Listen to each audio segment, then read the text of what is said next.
Hey guys, it is Wednesday, February the 3rd, and this is what we did today. For review,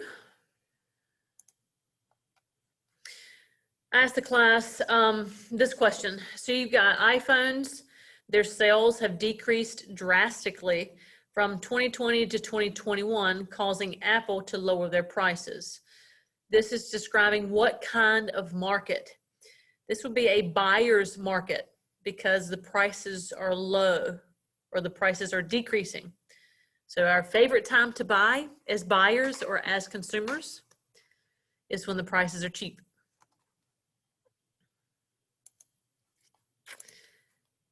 So from where we left off yesterday, okay, just remember that a buyer's market, that's when prices are cheap. And then a seller's market is when prices are high.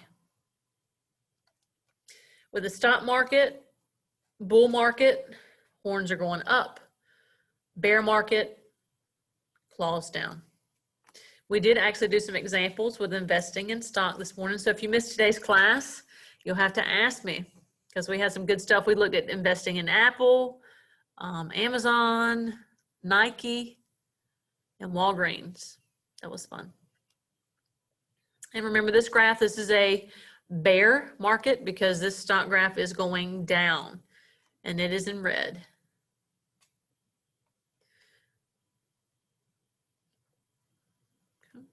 All right, conditions that are required for demand to exist.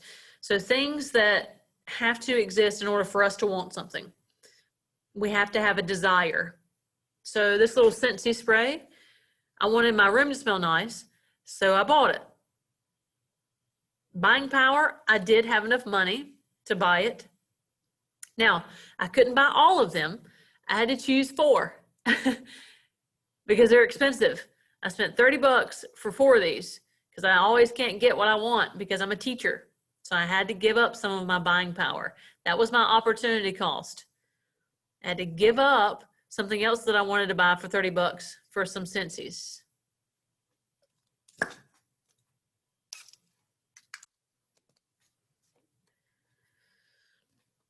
All right, so for review, a killing frost destroys 80% of Florida's citrus crop.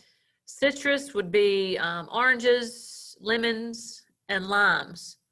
So you've got a frost and it's killed 80% of those fruits. This would create a seller's market because the prices are going to be high because we have a shortage. Anytime we have a shortage, the prices are going to increase and that causes a seller's market. Now, new stuff today, elasticity. When you think about something that's elastic, normally people think about a rubber band. So when you're stretching a rubber band, there's a point in time where it breaks. Just like when you're buying a product, there's a point in time when you say, okay, this is too expensive, I am not going to buy it. So when the demand is elastic, let's use this bottle of water. How much would you pay for a bottle of water? I'd pay 50 cents. I'd pay $1. Would I pay $1.50? Maybe if it was Aquafina and I was really thirsty. If this went up to $2, then I'd probably leave it right there in the grocery store. So if a product has an elastic demand, that means once the price goes up to a certain amount, customers will exit the store. They'll say, nope, I'm getting out of here. So the E in elastic and the E in exit match up here so you guys can remember. Elastic demand, the customer will exit the store. So the E in exit and the E in elastic. And then you have inelastic. Let's do toilet paper. So for a 4-roll pack of toilet paper, would I pay $5? Yeah, I'd pay a little bit over $1 a piece for each roll. Would I pay $10?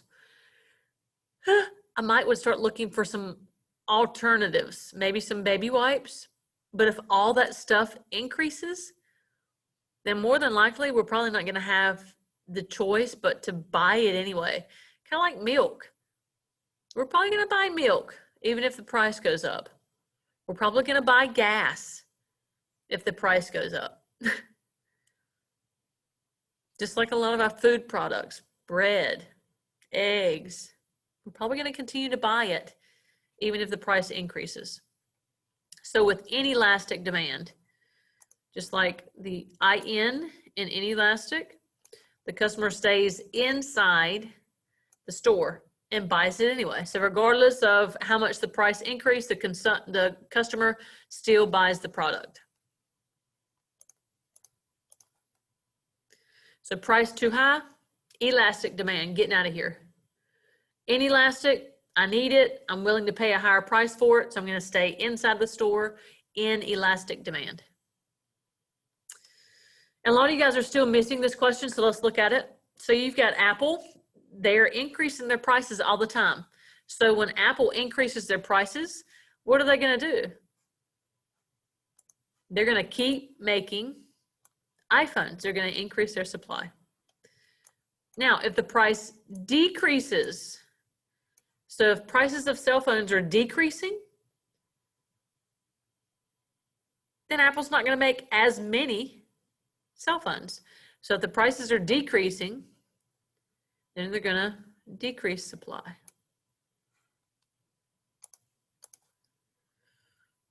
Okay, which situation would cause prices to rise? This first one, a corn crop is unusually large one summer.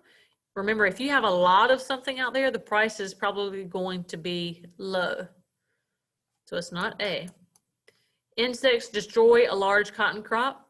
We got some cotton. Insects have destroyed a lot of it. So yeah, if we're trying to buy some clothing, the price of cotton is going to go up. So the correct answer would be B. Animal rights activists march in front of a fur store. No, the prices are probably going to go down because people are not going to want to shop there. A newspaper article describes poor service provided by a hotel. That's going to cause prices to decrease. So it's not going to be D is either. And then we talked about how companies set their prices. We just talked about this one right here. So relative pricing is when a competitor, so we know that Nike has been around for a very long time, over 100 years. But Under Armour is not quite that old.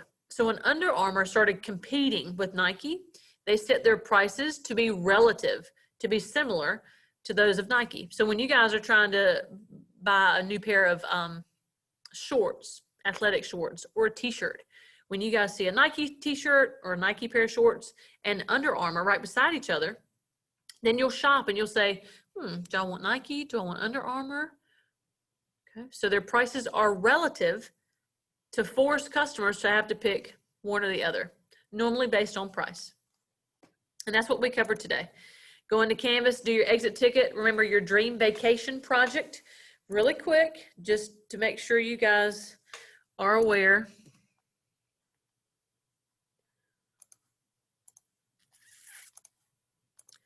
Remember that your dream vacation is right here. Today's assignment or this week's assignment, either or. That is due this Friday, February the 5th. So in 2 days. And here's your directions. And I've given you several examples to go by.